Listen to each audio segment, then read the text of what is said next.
Assalamu alaikum students, my name is Mohammad Awais Sadiq and I am here to teach you first year mathematics.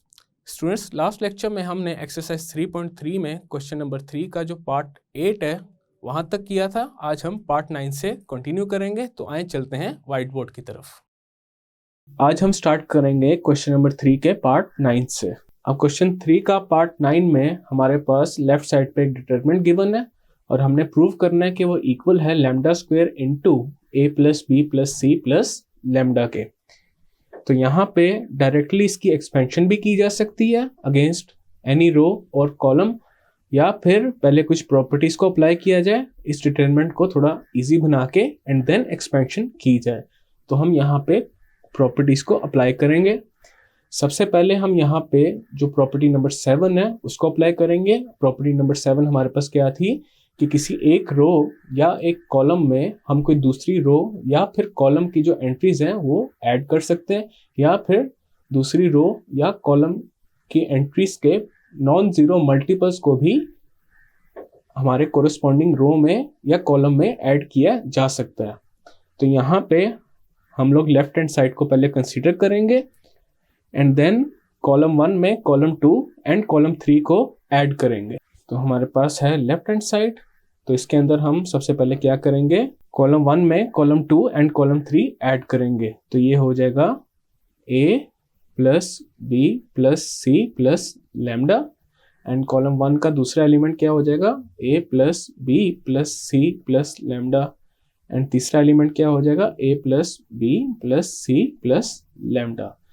Column 2 as it is b plus lambda b, and column 3 भी as it is लिख देंगे c plus lambda.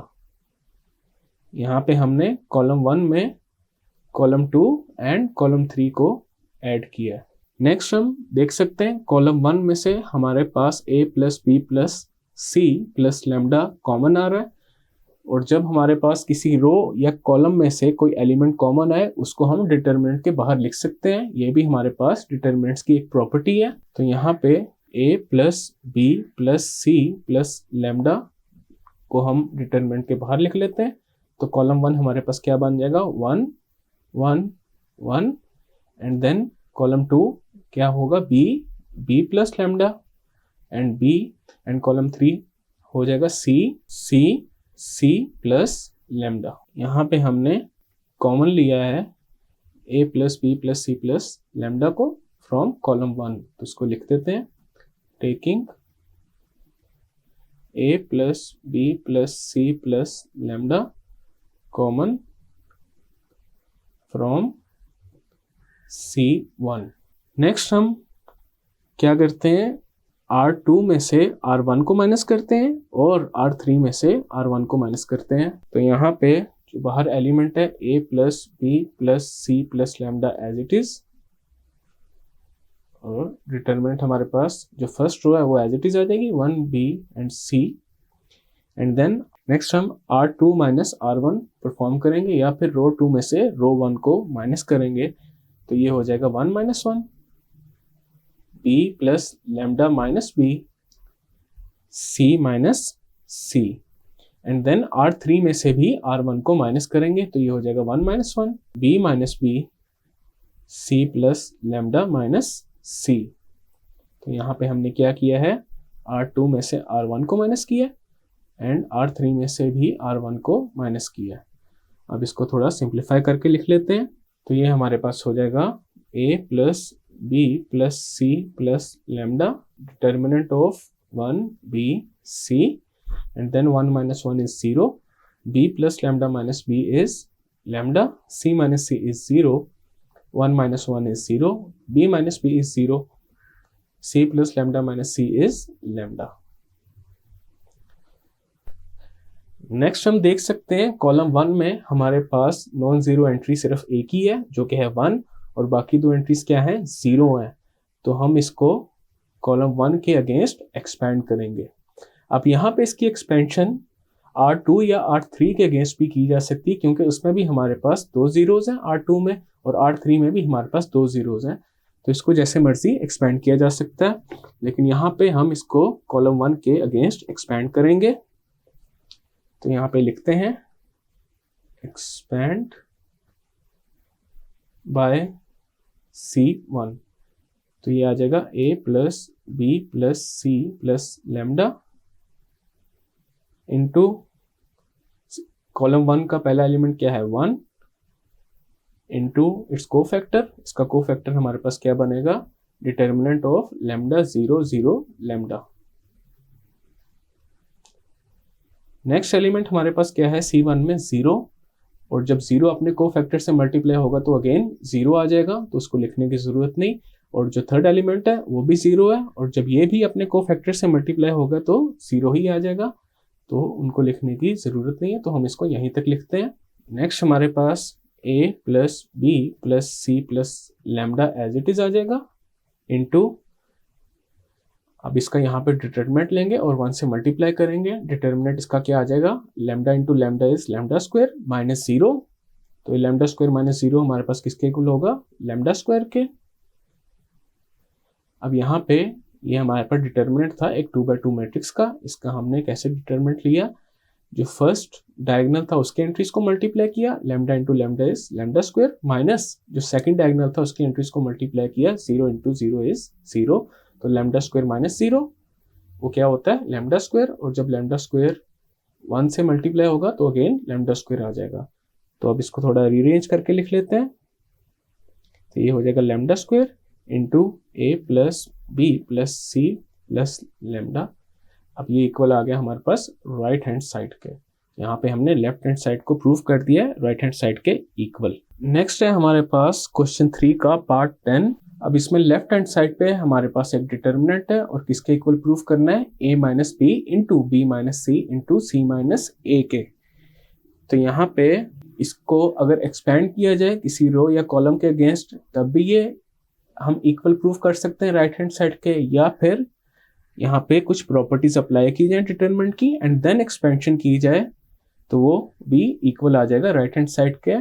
तो दूसरा जो method है जिसमें हम properties apply करके एक्सपेंशन करेंगे वो इजी है as compare to first method, तो हम वही यूज करेंगे। तो लेफ्ट हैंड साइड है उसको कंसीडर करते हैं। सबसे पहले यहाँ पे हम कॉलम 1 में से कॉलम 2 को माइनस करते हैं और कॉलम 2 में से कॉलम 3 को माइनस करते हैं, तो ये हमारे पास आ जाएगा कॉलम 1 में से कॉलम 2 को माइनस करेंगे तो 1 minus 1 a minus B and a square minus B square. Next हम कॉलम 2 में से कॉलम 3 को माइनस करते हैं तो ये क्या हो जाएगा 1 minus 1 b minus C B square minus C square, और जो थर्ड कॉलम है वो एज इट इज आ जाएगा 1 सी सी स्क्वायर। यहाँ पे हमने क्या किया है कॉलम 1 में से कॉलम 2 को माइनस किया एंड कॉलम 2 में से कॉलम 3 को माइनस किया। अब इसको थोड़ा सिंप्लीफाई कर लेते हैं। कॉलम 1 का हमारे पास जो पहला एलिमेंट है 1 माइनस 1 वो आ जाएगा 0, सेकेंड एलिमेंट आ जाएगा a minus B and third element आ जाएगा a square minus B square. Column 2 का फर्स्ट एलिमेंट क्या आ जाएगा 0, नेक्स्ट आ जाएगा b minus C and then b square minus C square, and जो कॉलम 3 वो एज इट इज आ जाएगी 1 सी सी स्क्वायर।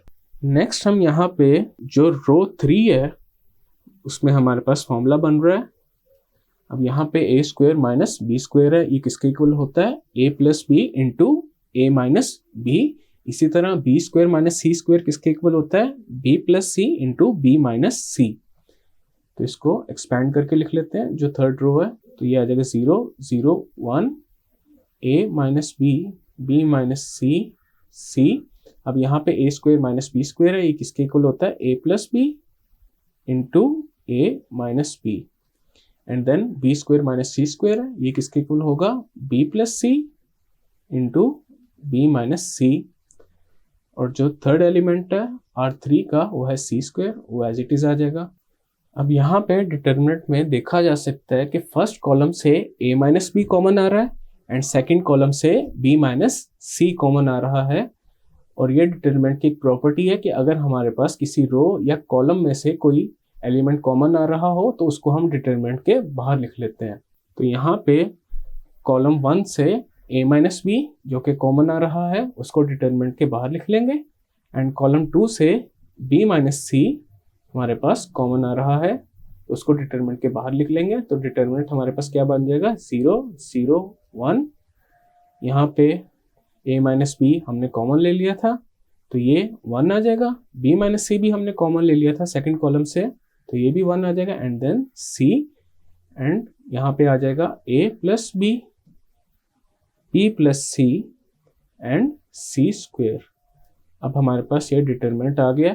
इसको हम एक्सपेंड कर लेंगे R1 के अगेंस्ट। तो यहाँ पे लिख लेते हैं एक्सपेंड बाय R1। अब R1 के अगेंस्ट इसलिए कर रहे हैं बिकॉज हम देख सकते हैं R1 में हमारे पास जो फर्स्ट 2 एलिमेंट्स हैं वो 0 है और जो थर्ड एलिमेंट है वो है 1। तो सिर्फ हमारे पास एक ही एलिमेंट आएगा जब हम R1 के अगेंस्ट एक्सपेंड करेंगे, बिकॉज जो पहले 2 एलिमेंट्स अपने को फैक्टर्स के साथ जब मल्टीप्लाई होंगे तो अगेन 0 आ जाएगा। तो ये आ जाएगा a minus B into B minus C into 1 into determinant of 1 1 a plus B plus C.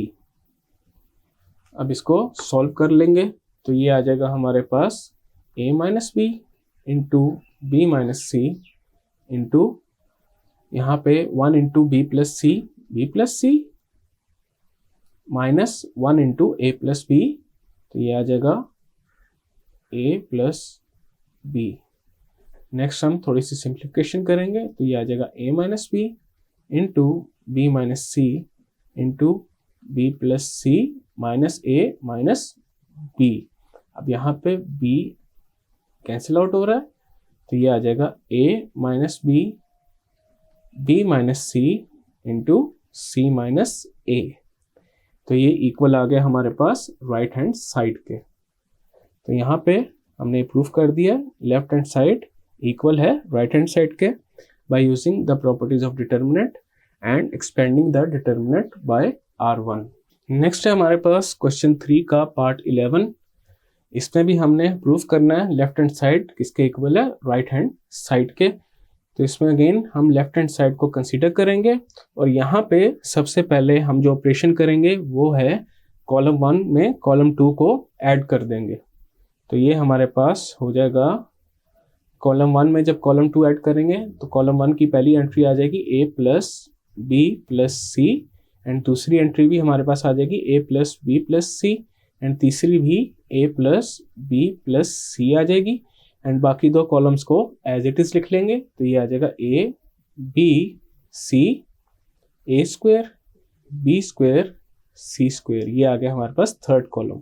तो यहाँ पे हमने कॉलम 1 में कॉलम 2 को ऐड किया। नेक्स्ट हम देख सकते हैं कॉलम 1 में हमारे पास a plus B plus C common आ रहा है तो इसको हम डिटर्मिनेंट के बाहर लिख लेंगे। ये आ जाएगा a plus B plus C into determinant of. अब कॉलम 1 में हमारे पास जो एंट्रीज है वो आ जाएंगी 1 1 1। Column 2 and column 3 as it is लिख लेंगे a b c and column 3 है a square b square c square. यहाँ पे हमने कॉमन लिया है a plus B plus C तो ये आ जाएगा taking a plus B plus C common from C1। Next हम ये करेंगे R1 में से R2 को माइनस कर देते हैं और R2 में से R3 को माइनस कर देते हैं। तो ये आ जाएगा a plus B plus C into R1 में से R2 को माइनस करेंगे तो ये आ जाएगा 1 minus 1 a minus B a square minus B square. और उसके अलावा R2 को R3 में से माइनस करेंगे तो ये आ जाएगा 1 minus 1 b minus C B square minus C square.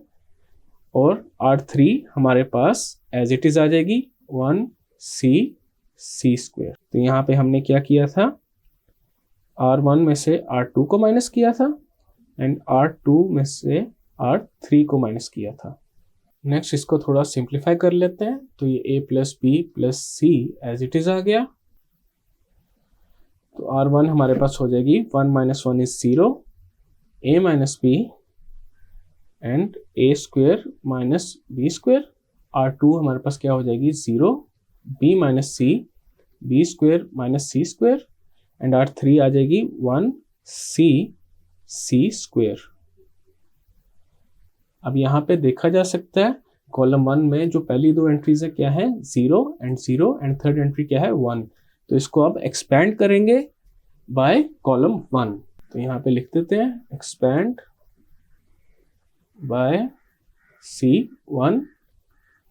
तो A plus B plus C as it is आ जाएगा इनटू जो फर्स्ट एलिमेंट क्या है कॉलम 1 का 0 इनटू इट्स कोफैक्टर, तो ये अगेन 0 ही आ जाएगा, minus 0 into its cofactor which is again 0 and then plus 1 into determinant of a minus b, a square minus b square, b minus c,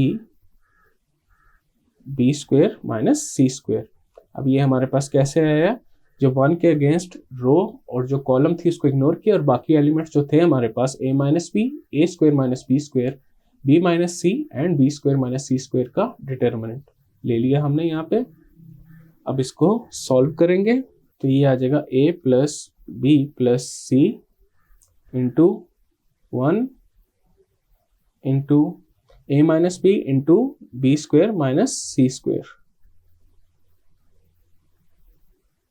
minus A square minus B square into B minus C.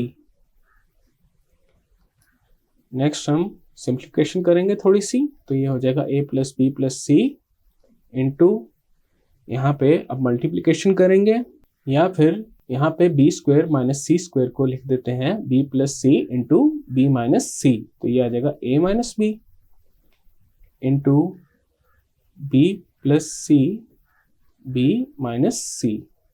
Next हमारे पास क्या है minus, then हमारे पास A square minus B square को हम लिख देते हैं A minus B into A plus B and then क्या है बी माइनस सी। नेक्स्ट यहाँ पे हम देख सकते हैं A minus B and B minus C हमारे पास कॉमन आ रहा है, तो इसको हम ब्रैकेट के बाहर ले आते हैं। तो ये हो जाएगा A plus B plus C into A minus B into B minus C. तो ब्रैकेट के अंदर हमारे पास क्या बच जाएगा b plus C minus a plus B. Next हम थोड़ी मजीद सिंप्लीफिकेशन करते हैं, तो ये हो जाएगा a plus B plus C into A minus B into B minus C. तो यहाँ पे हमारे पास आ जाएगा b plus C minus a minus B. यहाँ पे हम देख सकते हैं प्लस बी माइनस बी एक दूसरे से कैंसिल आउट हो रहे हैं, तो ये हमारे पास एंड पे क्या बन जाएगा a plus B plus C into A minus B into B minus C into C minus A. ये आ गया हमारे पास इक्वल राइट हैंड साइड के। यहाँ पे हमने लेफ्ट हैंड साइड प्रूफ कर दिया राइट हैंड साइड के इक्वल है। जहाँ पे हमने एक्सपेंशन की है वहाँ पे एक और ट्रिक लगाई जा सकती थी। अब यहाँ पे देखा जा सकता है जो सेकंड रो है इसमें हमारे पास b माइनस सी क्या आ रहा है कॉमन आ रहा है, तो इसको पहले ही भी बाहर लिख सकते थे और जो फर्स्ट रो है उसमें से a माइनस बी क्या आ रहा है कॉमन आ रहा है, तो इसको भी हम बाहर लिख सकते थे। तो यहाँ पे बन जाना था 0 1 a plus B and second row बन जानी थी 0 1 b प्लस सी, और उसके बाद अगर एक्सपेंशन करते तो ज़्यादा ईजी होता, लेकिन यहाँ पे हमने डायरेक्टली कॉलम 1 के अगेंस्ट एक्सपेंशन कर दिए बगैर कॉमन लिए, तब भी हमारे पास रिजल्ट सेम आ रहा है।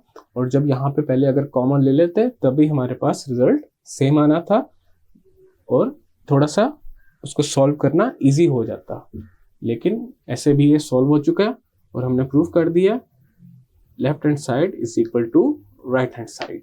नेक्स्ट है हमारे पास क्वेश्चन नंबर 4। क्वेश्चन नंबर 4 में हमारे पास दो मैट्रिसेस गिवन है, matrix A and matrix B, और क्वेश्चन 4 के पार्ट 1 में हमें कहा गया है कि फाइंड करें cofactor A12, cofactor A22, cofactor A32 and determinant of A, और पार्ट 2 में कहा गया है cofactor B12, cofactor B22, cofactor B23 and determinant of B find किया जाए। तो इसका हम पहले पार्ट 1 करते हैं और इसमें हम कोफैक्टर्स फाइंड करते हैं पहले। अब कोफैक्टर हमारे पास जनरल उसका फॉर्मूला क्या होता है, A I J is equal to -1 raise to the power I plus J into minor element M I J. तो सबसे पहले A12 फाइंड करते हैं, तो ये किसके इक्वल होगा, -1 raise to the power 1 + 2 M12। अब ये माइनर किसका है, एलिमेंट A12 का, तो उसको देखते हैं वो क्या होगा हमारे पास। अब एलिमेंट A12 हमारे पास ये है 2, इसके अगेंस्ट जो रो और जो कॉलम है उसको इग्नोर करेंगे और जो बाकी एलिमेंट्स हैं उनका डिटरमिनेंट हमारे पास क्या होगा, माइनर M12। तो ये है 0 0 -2 1, इनका डिटरमिनेंट आ जाएगा। तो ये आ जाएगा यहाँ पे -1 रेज टू द पावर 1 + 2 क्या होता है, -1 रेज टू द पावर 3। तो ये अगेन क्या आ जाएगा, -1 इंटू डिटरमिनेंट ऑफ 0 0 -2 1। और इसको आप सॉल्व कर लेते हैं। A12 किसके इक्वल होगा, -1 into 0 × 1 is 0 minus 0 × -2 is 0, 0 - 0 is 0। जब 0 को -1 से मल्टीप्लाई करेंगे तो ये क्या आ जाएगा, 0 आ जाएगा। नेक्स्ट हमने कोफैक्टर फाइंड करना है A22। A22 किसके इक्वल होगा, -1 raise to the power 2 + 2 M22। अब यहाँ पे -1 रेज टू द पावर 4 है, तो ये इवन पावर है -1 की, तो ये 1 हो जाएगा into determinant of into M22 जो कि माइनर है A22 का या एलिमेंट A22 का। तो यहाँ पे A22 हमारे पास क्या है, -2। अब इसके अगेंस्ट जो रो और जो कॉलम उसको इग्नोर करेंगे और जो बाकी एलिमेंट्स हैं उनका डिटर्मिनेंट आ जाएगा। तो ये आ जाएगा 1 -3 -2 एंड 1, इनका डिटर्मिनेंट। तो ये आ जाएगा 1 -3 -2 एंड 1 का डिटर्मिनेंट। अब इसको सॉल्व कर लेते हैं। 1 × 1 इज 1 -3 × -2 इज 6। तो ये 1 - 6 क्या हो जाएगा, -5। तो A22 हमारे पास -5 आ गया। नेक्स्ट हमने फाइंड करना है A32। तो ये किसके इक्वल होगा, -1 raise to the power 3 + 2 M32। अब यहाँ पे -1 की पावर क्या है, 3 + 2 5, ऑड पावर है -1 की। जब इसको सॉल्व करेंगे तो ये -1 आ जाएगा into minor of element A32। तो A32 हमारे पास यहाँ पे क्या है, ये -2 हमारे पास क्या है, A32। अब इसके अगेंस्ट जो रो है उसको इग्नोर करेंगे और जो कॉलम है उसको इग्नोर करेंगे, तो बाकी एलिमेंट्स का डिटर्मिनेंट आ जाएगा। तो एलिमेंट्स क्या है, 1 -3 0 0। तो ये आ जाएगा डिटर्मिनेंट ऑफ 1 -3 0 0। अब इसको सॉल्व करेंगे तो ये आ जाएगा -1 इंटू 1 × 0 इज 0 -3 × 0 इज 0। तो ये 0 आ जाएगा। A32 हमारे पास क्या आ गया, 0 के इक्वल आ गया। नेक्स्ट हमने फाइंड करना है डिटर्मिनेंट ऑफ A। तो सबसे पहले यहाँ पे लिखते हैं determinant of A vertical lines में। तो ये आ जाएगा 1 2 -3 0 -2 0 -2 -2 1। अब यहाँ पे हम पहले माइनर फाइंड कर चुके हैं, A12 A22 A32। अब इसको क्या करते हैं, एक्सपैंड करते हैं बाय C2 जो कॉलम 2 है। अब उसके अगेंस्ट ही एक्सपैंड करेंगे बिकॉज हमने इनके कोफैक्टर्स ऑलरेडी फाइंड किए हुए हैं। तो यहाँ पे डिटरमिनेंट फाइंड करने का तरीका क्या होता है, जो भी एक रो या कॉलम चूज की गई है उनके एलिमेंट्स को उनके कोफैक्टर से मल्टीप्लाई किया जाता है एंड देन सबको ऐड किया जाता है। तो ये क्या आ जाएगा, सबसे पहले element A12 into its cofactor plus element A22 into its cofactor plus element A32 into its cofactor A32। अब ये देखा जा सकता है हमने सेकंड कॉलम को चूज किया, तो A12 हमारे पास क्या है 2। अब कैपिटल A12 या फिर कोफैक्टर A12 हमने क्या फाइंड किया था, 0। नेक्स्ट एलिमेंट हमारे पास क्या है A22 which is -2 into cofactor A22 which is -5, ये हम पहले निकाल चुके हैं, प्लस A32 क्या है -2, कोफैक्टर A32 हमारे पास क्या आया था 0। अब इसको सॉल्व करते हैं। 2 × 0 इज 0, -2 × -5 इज 10, -2 × 0 इज 0। जब इसको सॉल्व करेंगे तो ये आ जाएगा 10। तो डिटरमिनेंट ऑफ A हमारे पास 10 के इक्वल आ गया। ये था हमारे पास पार्ट 1। अब करते हैं पार्ट 2 को। पार्ट 2 में हमारे पास है मैट्रिक्स बी, तो पहले बी को लिख लेते हैं। तो ये है 5 -2 5 3 -1 4 -2 1 -2। और हमने सबसे पहले कोफैक्टर फाइंड करने हैं, cofactor B21, cofactor B22, cofactor B23। तो सबसे पहले B21 हमारे पास किसके इक्वल होगा, -1 raise to the power 2 + 1 into minor of element B21। तो ये हमारे पास क्या आ जाएगा, -1 रेज़ टू द पावर क्या है 3, तो ये अगेन ऑड पावर है, तो ये -1 आ जाएगा इंटू डिटर्मिनेंट ऑफ, अब यहाँ पे एलिमेंट 21 कौन सा है, ये 3 हमारे पास क्या है, एलिमेंट 21। अब इसके अगेंस्ट जो रो और जो कॉलम है उसको इग्नोर करेंगे, तो बाकी हमारे पास आ जाएगा -2 5 1 -2। अब इसको सॉल्व कर लेते हैं, तो ये हमारे पास आ जाएगा -1 इंटू डिटर्मिनेंट ऑफ -2 5 1 -2। तो ये क्या हो जाएगा, -2 इंटू -2 इज 4 -5 इंटू 1 इज 5। तो ये आ जाएगा -1 into -1 which is equal to 1। ये आ गया कोफैक्टर B21। अब फाइंड करेंगे कोफैक्टर B22। तो ये किसके इक्वल है, -1 raise to the power 2 + 2 M22। यहाँ पे माइनर है एलिमेंट 22 का, तो ये -1 रेज़ टू द पावर 4 है, तो ये इवन पावर आ जाएगी -1 की, तो इसको जब सॉल्व करेंगे तो ये 1 आ जाएगा इंटू डिटर्मिनेंट ऑफ, यहाँ पे देखते हैं कौन से एलिमेंट्स आएंगे। तो एलिमेंट B22 के अगेंस्ट जो रो है, अब B22 हमारे पास क्या है -1, इसके अगेंस्ट जो रो और जो कॉलम है उसको इग्नोर करेंगे, तो बाकी एलिमेंट्स का डिटर्मिनेंट आ जाएगा। बाकी एलिमेंट्स क्या है, 5 5 -2 -2। तो ये आ जाएगा 5 5 -2 -2।